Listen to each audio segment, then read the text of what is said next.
मैं संतोष कुमार मिश्रा, वाणिज्य प्रवक्ता, Bihari law inter college Dankaur. बच्चों में पिछले क्लास में आप लोगों को बैंक तथा बैंक के कार्य के बारे में अध्ययन कराया था।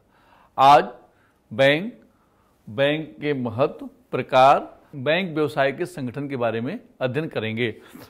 तो सबसे पहले बैंक के प्रकार विभिन्न प्रकार के होते हैं। भारत बैंक के प्रमुख प्रकार, नंबर ए, वाणिज्यिक बैंक।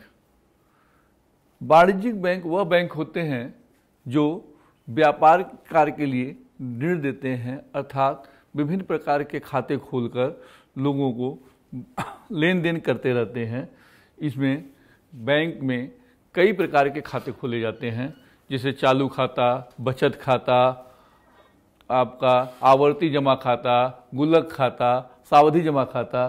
तो यह भारत में विभिन्न प्रकार के व्यापारिक बैंक हैं, जैसे state bank, Punjab national bank, Canara bank, union bank, अन्य बैंक जो व्यापारिक कार्यों के लिए ऋण देते हैं।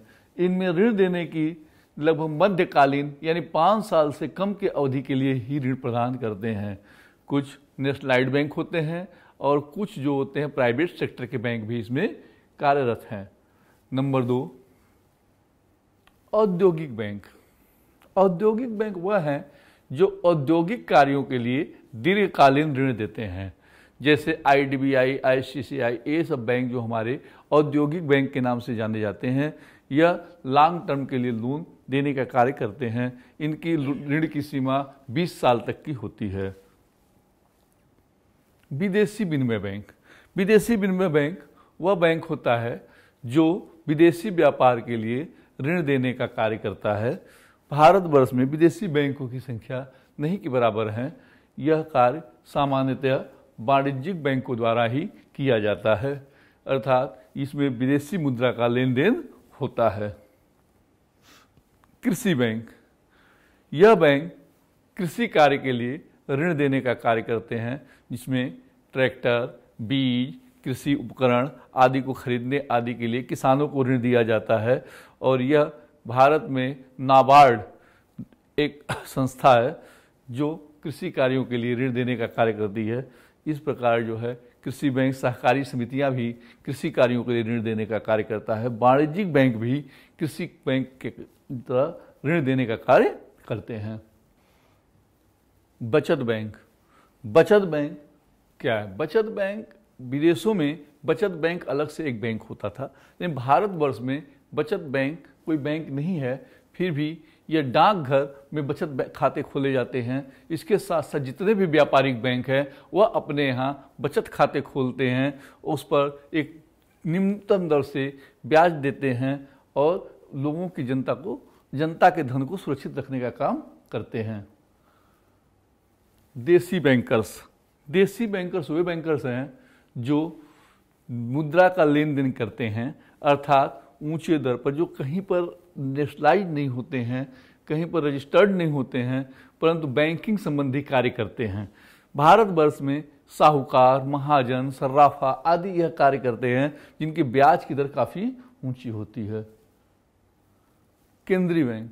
प्रत्येक देश में एक केंद्रीय बैंक होता है जो बैंकों के बैंक के नाम से जाना जाता है। वह अन्य बैंकों पर नियंत्रण करता है।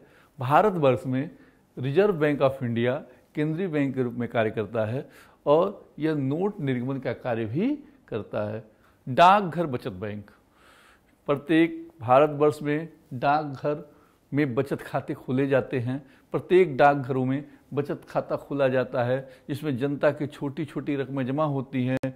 महिलाओं के लिए सरकार ने काफ़ी सुविधाएं भी दी हैं। यह बच्चे, महिला, कोई भी व्यक्ति इसमें 5 रुपये से लेकर अपना खाता खोल सकता है, अर्थात डाकघर बचत खाता सबसे बचत का महत्वपूर्ण साधन होता है। विनियोग बैंक। विनियोग बैंक वह बैंक है जो धन को हम विनियोजित करने के उद्देश्य से अपने खोलते हैं।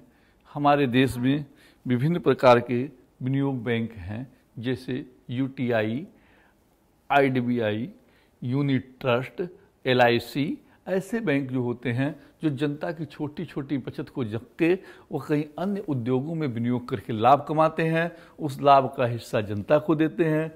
इन बैंकों को विनियोग बैंक के नाम से जाना जाता है। राष्ट्रीय आवास बैंक, यह बैंक जो होता है वो राष्ट्रीय आवास के लिए ऋण देने का कार्य करता है।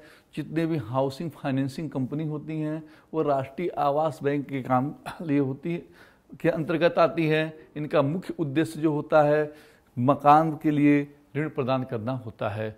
आयात निर्यात बैंक, आयात निर्यात बैंक की स्थापना भारत में 1982 में की गई।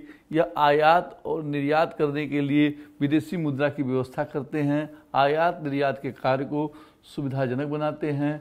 यह आयात निर्यात बैंक हमारे देश में एग्जिम बैंक के नाम से जाना जाता है।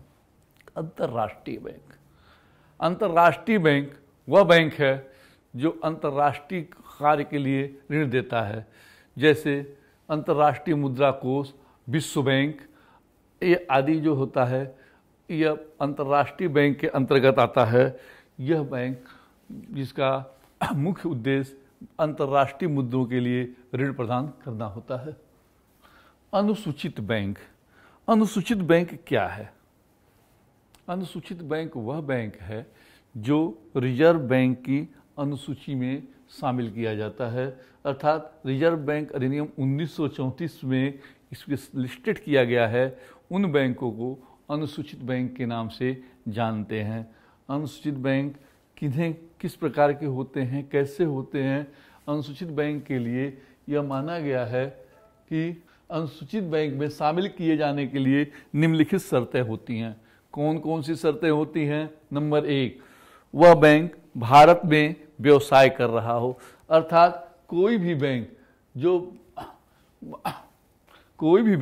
जो भारत में व्यवसाय करता है वह अनुसूचित बैंक में शामिल होने की पहली शर्त होती है। दूसरी शर्त, उस बैंक की पूंजी, प्रदत्त पूंजी कम से कम 5 लाख से ऊपर होनी चाहिए, यानी 5 लाख से कम है तो उसे इसमें शामिल नहीं किया जा सकता। तीसरा, वह कंपनी अधिनियम 1956 के अंतर्गत रजिस्टर्ड होनी चाहिए, अर्थात वह कहीं ना कहीं से रजिस्टर्ड नहीं है तो उसे इसमें शामिल नहीं करेंगे। चौथा, उसका कार्य, कोई भी कार्य जमाकर्ताओं के हित के विरुद्ध नहीं होना चाहिए।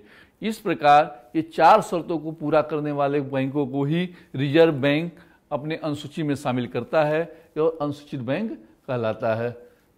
दूसरा, अनुसूचित बैंक के अलावा गैर अनुसूचित बैंक, यह वह बैंक होते हैं जो रिजर्व बैंक की द्वितीय अनुसूची में शामिल नहीं है, अर्थात इनका कहीं से भी कोई रिकॉर्ड नहीं है। उन बैंकों को हम गैर अनुसूचित बैंक कहते हैं। यह बैंक जो है कुल मिलाकर 4 प्रकार के होते हैं। नंबर 1, ऐसे बैंक जिनकी पूंजी 5 लाख रुपए तक हो, ऐसे बैंक जिनकी पूंजी 5 लाख रुपए तक हो। दूसरा, ऐसे बैंक जिनकी पूंजी 1 लाख से 5 लाख रुपए तक हो। तीसरा, ऐसे बैंक जिनकी पूंजी 50,000 से 1 लाख के बीच हो। चौथा, ऐसे बैंक जिनकी पूंजी 50,000 से कम हो। भारतवर्ष में इस समय 63 गैर अनुसूचित बैंक कार्य कर रहे हैं।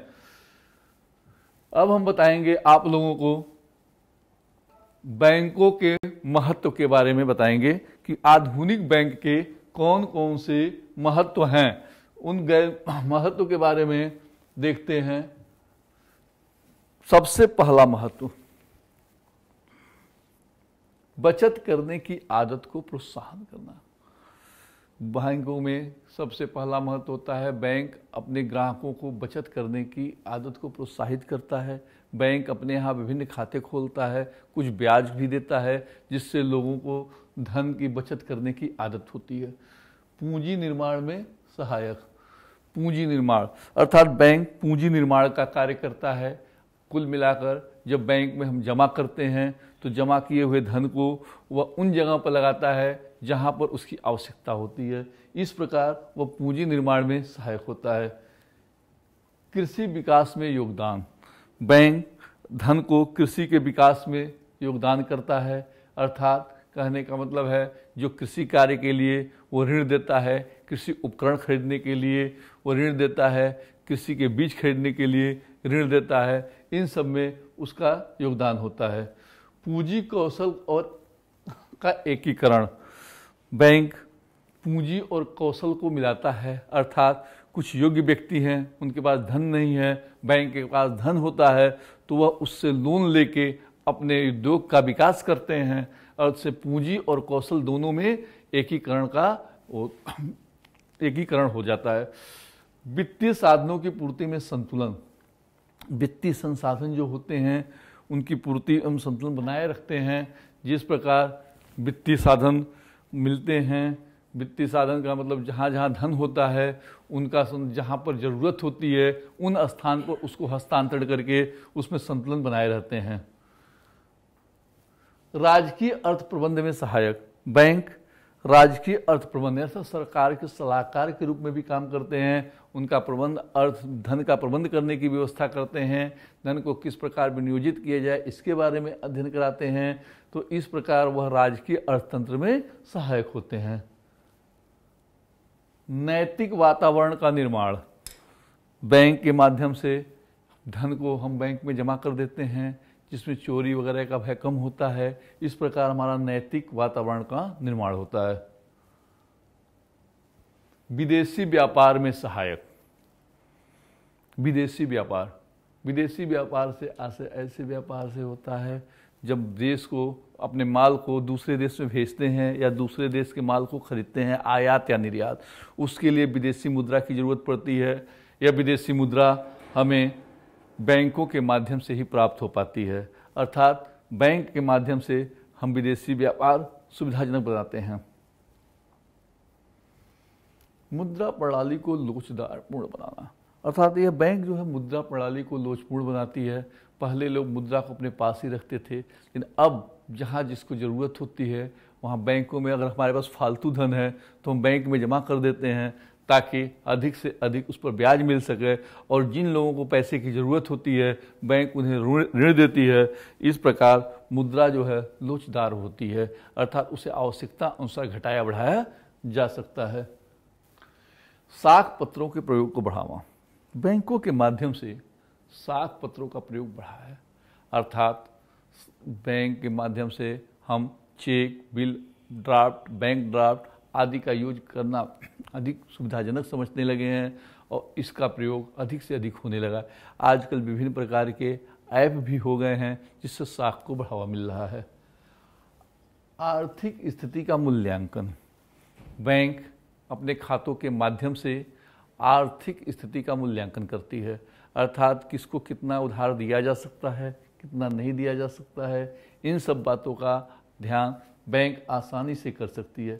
ग्राहकों का समय एवं शक्ति बचाना, बैंक आजकल ई बैंकिंग, नेट या विभिन्न माध्यमों से बैंकों के समय की बचत करती है। घर बैठे ही वह लेन देन कर लेते हैं, अर्थात उसमें किसी भी प्रकार का कहीं कोई समय व्यतीत नहीं करते हैं। धन का हस्तांतरण, यह बैंक का सब महत्वपूर्ण योगदान है, बहुत महत्व है। यानी घर बैठे यानी एक स्थान से दूसरे स्थान तक बैंक अपने धन का हस्तांतरण करता रहता है, अर्थात धन कब कहाँ भेजना है, कैसे भेजना है, वह चेक के माध्यम से या नेफ्टी के माध्यम से, ड्राफ्ट के माध्यम से या विभिन्न प्रकार के ऐप जैसे गूगल पे, फ़ोन पे, पेटीएम आदि के माध्यम से धन को एक स्थान से दूसरे स्थान तक आसानी से भेजा जाता है। मूल्यवान संपत्ति की सुरक्षा, बैंक अपने मूल्यवान संपत्ति की सुरक्षा का भी दायित्व अपने ऊपर लेता है। प्रत्येक बैंक अपने यहाँ लॉकर्स की सुविधा देते हैं। लॉकर्स की सुविधा में अर्थात वो विभिन्न प्रकार के लॉकर्स के लिए कुछ शुल्क लेते हैं और जनता के बहुमूल्य वस्तुओं को, बहुमूल्य कागजातों को, बहुमूल्य धातुओं को अपने यहाँ सुरक्षित रखने का कार्य करते हैं। ग्राहकों की साख बढ़ाना, बैंक ग्राहकों के साख बढ़ाने का कार्य करते हैं, अर्थात ग्राहकों को उधारी की सुविधाएं देते हैं, वह उनकी आर्थिक स्थिति का विस्तार करते हैं और उन्हें उधार की क्षमता का प्रोत्साहन करते हैं और अधिक से अधिक उधारी की सुविधा देते हैं। इस प्रकार बैंक अपने ग्राहकों की साख वृद्धि में महत्वपूर्ण योगदान देने का कार्य करते हैं। ग्राहकों की ओर से भुगतान। बैंक अपने ग्राहकों के ओर से विभिन्न भुगतान करने का कार्य करते हैं, जैसे वह LIC का प्रीमियम, लोन की किस्तें आदि का पेमेंट बैंक समय पर कर देते हैं। इस प्रकार ग्राहक चिंता मुक्त हो जाता है, क्योंकि उसकी समस्त दायित्व बैंक खुद निर्वहन करता है। चेक के उपयोग में वृद्धि। बैंकों में चेक के उपयोग में वृद्धि किया है, अर्थात ज़्यादातर लेन देन चेक के माध्यम से हो जाते हैं।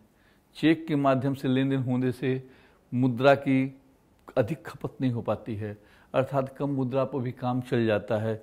जब हम मुद्रा कम हो तो भी चेक के माध्यम से लेन देन होने के कारण हमारे व्यवसाय की गतिविधियाँ काफ़ी अलग होती हैं। इसमें बैंक का बहुत बड़ा योगदान है।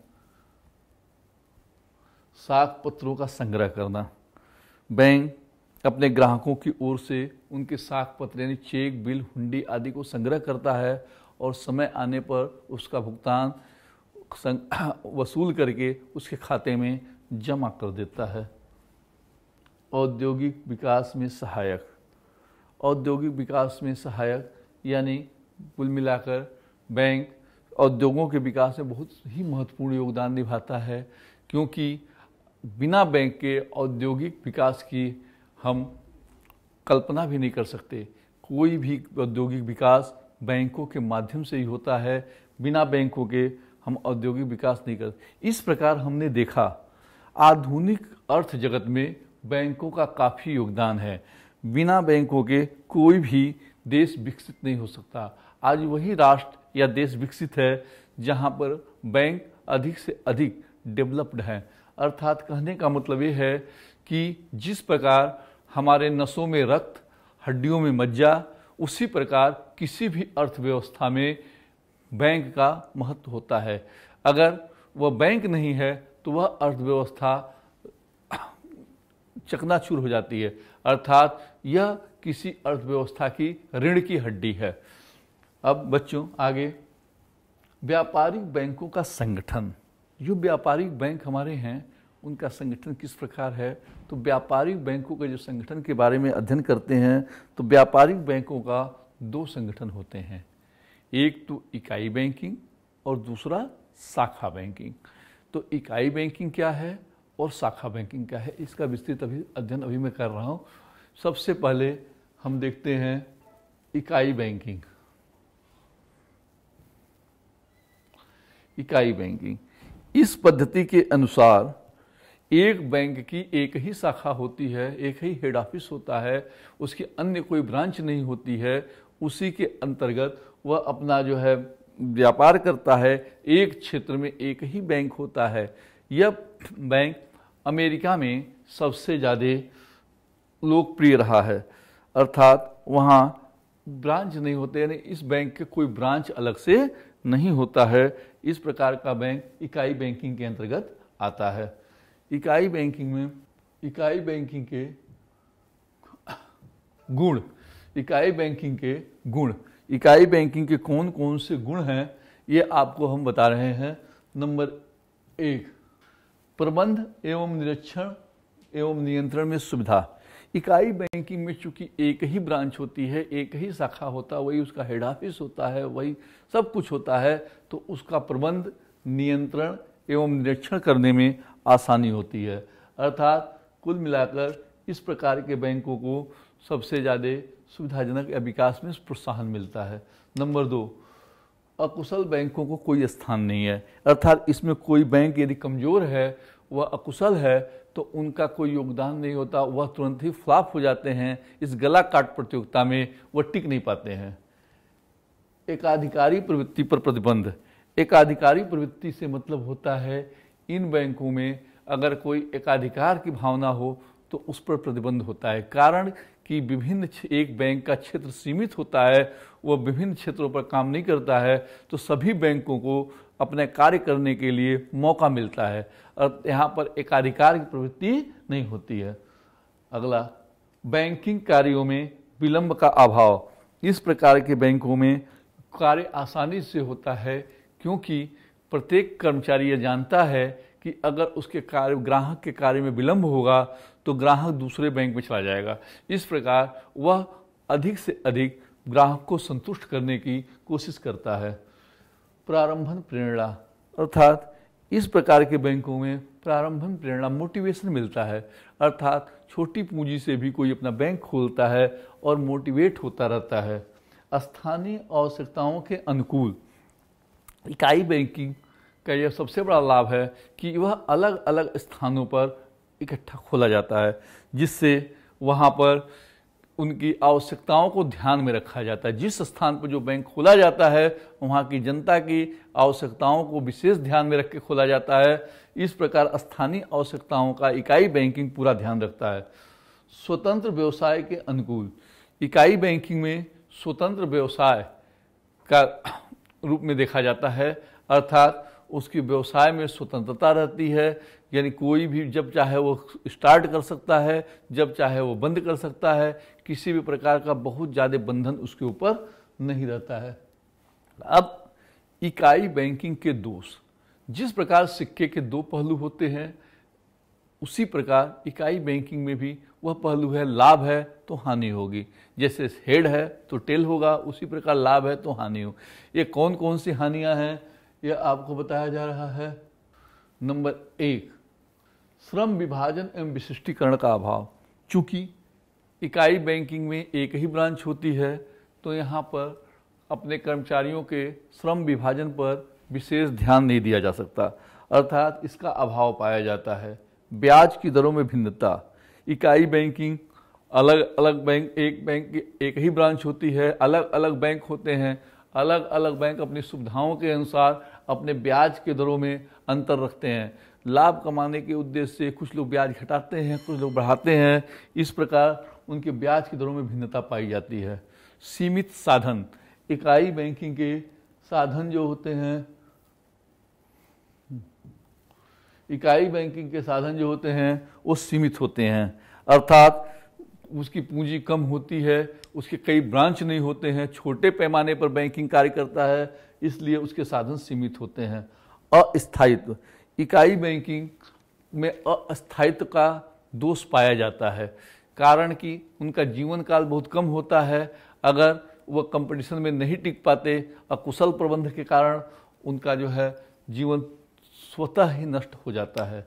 बैंकिंग विकास में अवरोध, इकाई बैंकिंग विकास में अवरोध उत्पन्न करता है, क्योंकि शाखा बैंकिंग जो होता है उसके कई ब्रांच होते हैं, या उन्हीं स्थान इकाई बैंकिंग उन्हीं स्थानों पर अपना ब्रांच खोलता है या अपना हेड ऑफिस खोलता है जहां पर उसे लाभ की संभावना है। जहां हानि की या जहां पर लोगों की ज़रूरत है वहां उसको निगलेक्ट किया जाता है।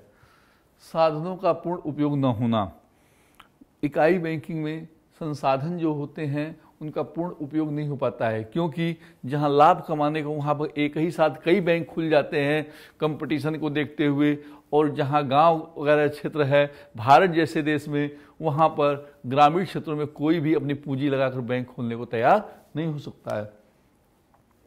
पूंजी हस्तांतरण में कठिनाई, इकाई बैंकिंग के ब्रांच अलग नहीं होते हैं, एक बैंक के एक ही ब्रांच होते हैं, तो इसमें पूंजी हस्तांतरण करने में कठिनाई का सामना करना पड़ता है, क्योंकि अलग अलग बैंकों का लिंक बनाना बहुत ही कठिन कार्य होता है।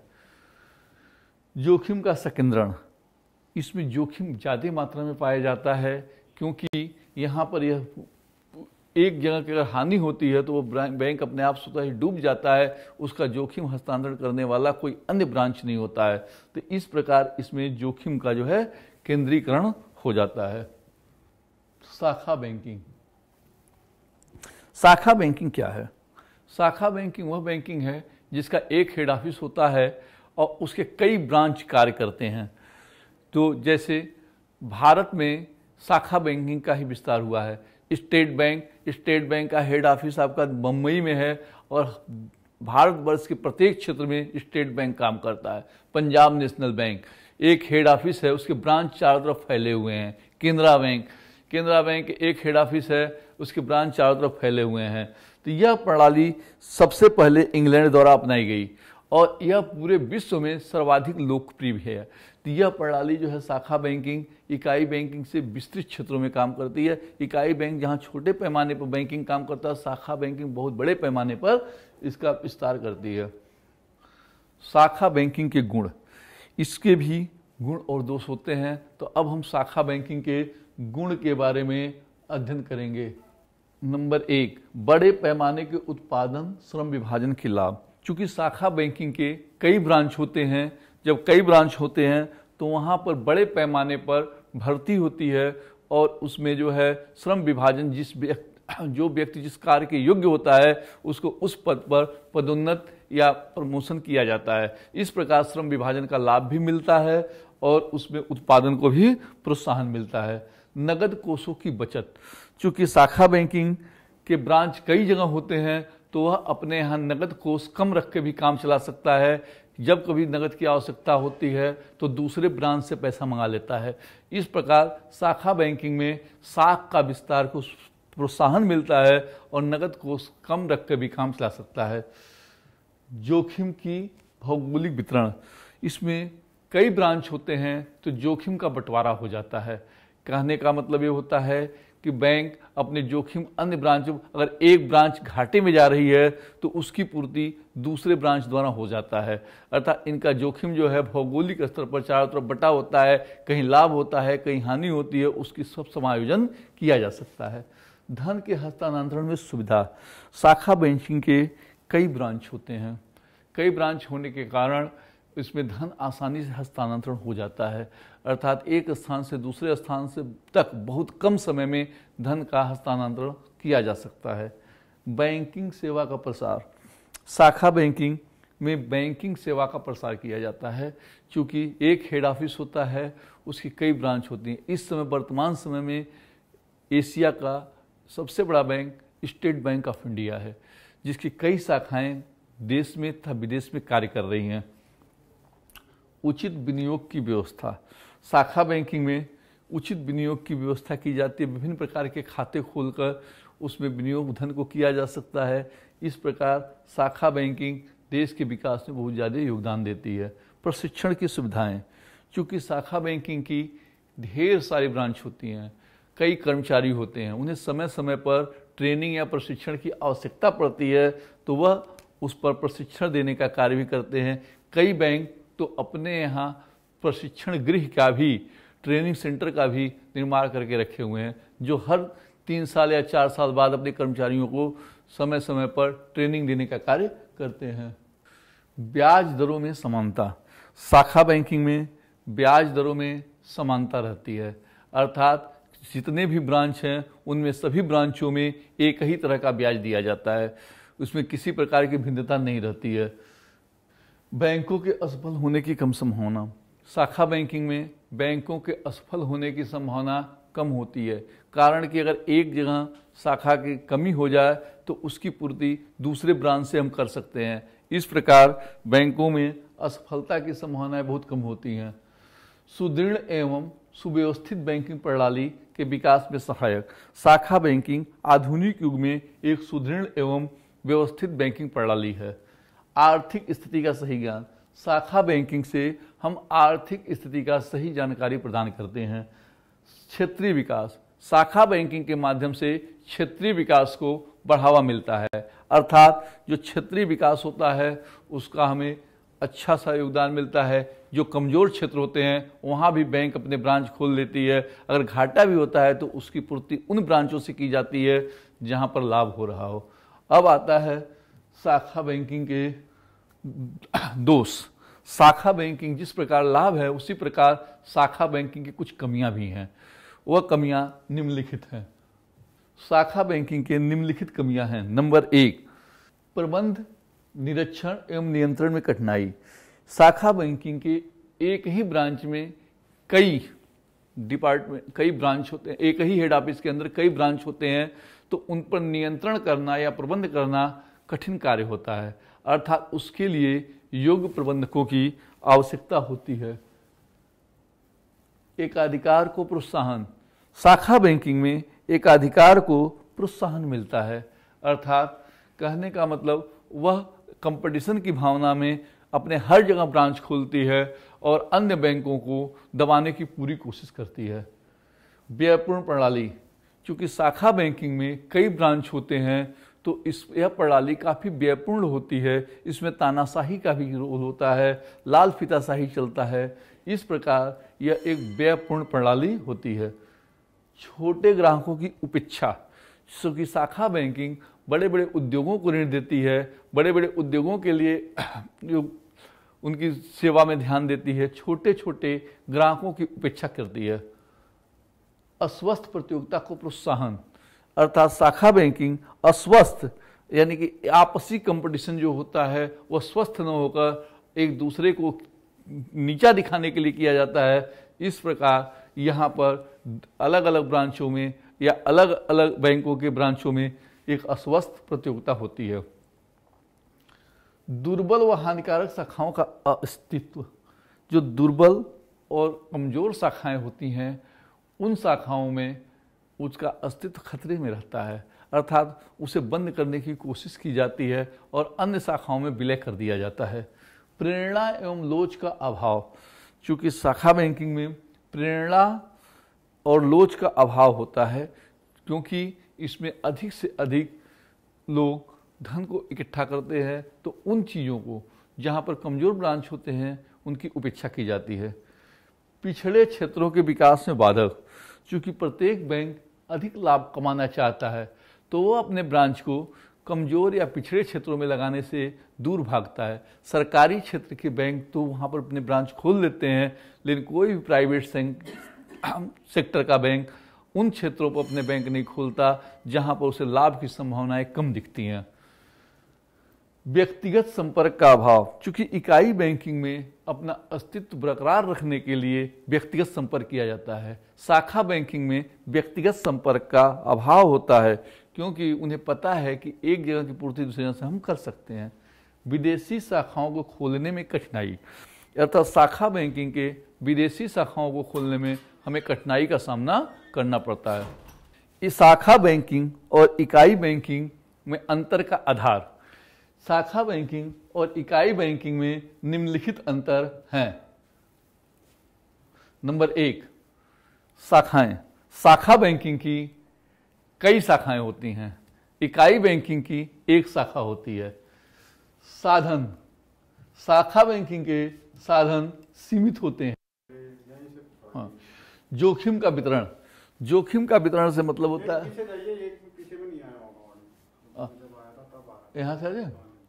हाँ, कोषों की गतिशीलता, कोषों की गतिशीलता से मतलब होता है कि इकाई बैंकिंग में कोष एक जगह गतिशील कम होते हैं जबकि शाखा बैंकिंग में कोष अधिक गतिशील होते हैं। एकाधिकार, एकाधिकार, इकाई बैंकिंग में एकाधिकार की मात्रा कम होती है जबकि शाखा बैंकिंग में पूंजी पर एकाधिकार रहता है। जोखिम, शाखा बैंकिंग में जोखिम की मात्रा कम होती है, उनका वितरण हो जाता है, जबकि इकाई बैंकिंग में जोखिम एक ही बैंक को सहना पड़ता है। प्रबंध, शाखा बैंकिंग में प्रबंध का काम कठिन होता है, इकाई बैंकिंग में प्रबंध का काम आसान होता है। ग्राहक संतुष्टि, शाखा बैंकिंग में ग्राहकों की संतुष्टि कम मिलती है, इकाई बैंकिंग में ग्राहकों की संतुष्टि पर पूरा ध्यान दिया जाता है। निर्णयन, शाखा बैंकिंग में निर्णय लेने में देरी होती है जबकि इकाई बैंकिंग में निर्णय आसानी से लिया जाता है। ब्याज दर, शाखा बैंकिंग में ब्याज की दरों में समानता होती है जबकि इकाई बैंकिंग में ब्याज की दरों में भिन्नता पाई जाती है। Thank you. अब नेक्स्ट क्लास में लेंगे। आप लोगों ने क्या सीखा? अभी आप लोगों को पढ़ाया गया था बैंक के प्रकार, बैंक के महत्व, शाखा बैंकिंग और इकाई बैंकिंग। इससे आपका प्रश्न बनता है बैंक के कितने प्रकार के होते हैं। दूसरा, बैंक के महत्व पर प्रकाश डालिए। तीसरा, अनुसूचित और गैर अनुसूचित बैंकों से क्या समझते हैं। चौथा, शाखा बैंकिंग और इकाई बैंकिंग से क्या समझते हैं, उसके गुण दोष बताइए और दोनों में अंतर बताइए। धन्यवाद। Thank you.